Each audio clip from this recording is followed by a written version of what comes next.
One thing that guitar players always ask themselves once they've learned the 5 positions of the minor pentatonic scale is, how do I transition between them smoothly? Well, that's what I want to show you today. Listen to this lick and watch where my fretting hand starts and where it ends on the fretboard.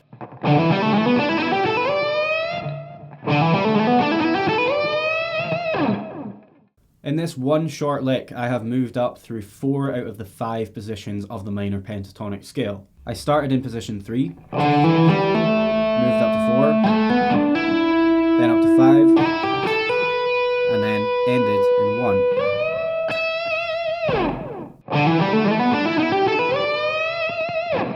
So what's happening there is I am using a technique that I like to use a lot when it comes to playing pentatonic scales.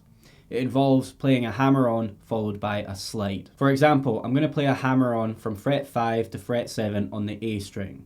I'll play the hammer-on starting with my index finger on fret 5, and once I've completed the hammer-on, I will slide up from 5 to 7 using my index finger, like so. So I'm not playing the hammer-on and then using the same rhythm to play the slide, which would sound like this. It's not that at all. I'm playing the hammer-on and then immediately sliding up to fret 7. So fret 5, when I'm playing the slide, is a grace note, which means it's borrowing from the rhythmic value of the E at fret 7. You can use this technique to really just slice your way through the positions of the minor pentatonic scale, like I did in that lick at the start of the video.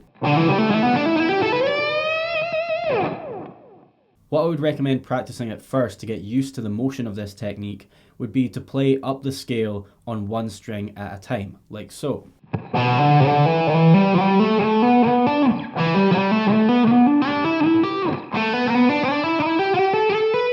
Once you're comfortable doing that on one string at a time, then you can start to experiment by using this technique to move through the positions of the pentatonic scale. For example, starting in position 2 on the A string,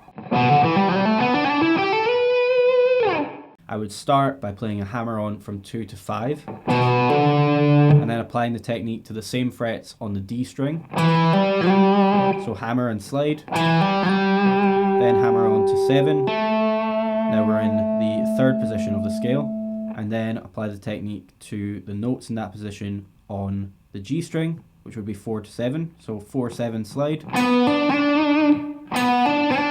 Now we're in position 4, so hammer on to 9, apply the technique to the notes in that position on the B string, which is 8 to 10, so that's 8, 10, slide. And then you can hammer on again to fret 12, now we're in position 5, and if you want to keep going up, you can go or, so that would be 10, 12, and then slide up, hammer on to 15.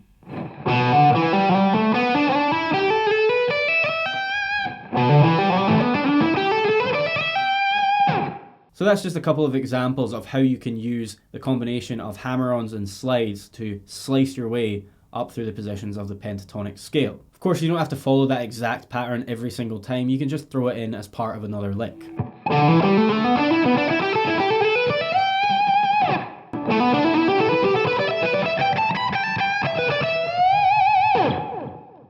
Anyway, that's something cool that you can play around with the next time you're improvising with the minor pentatonic or even the major pentatonic scale. Remember to try it out on one string to begin with, just to get used to the motion of combining the hammer-on and the slide, and then from there you can start adding it into your licks to practice moving up through the positions of the scale. Thank you guys for watching this lesson, I hope you enjoyed it, and if you're watching this as someone who is not 100% comfortable with the positions of the minor pentatonic scale, then I have online courses available linked in the description below that teach you all about scales like the minor pentatonic, the major scale, and so many others. How to memorize the positions of these scales, play them in any key, and improvise with them confidently.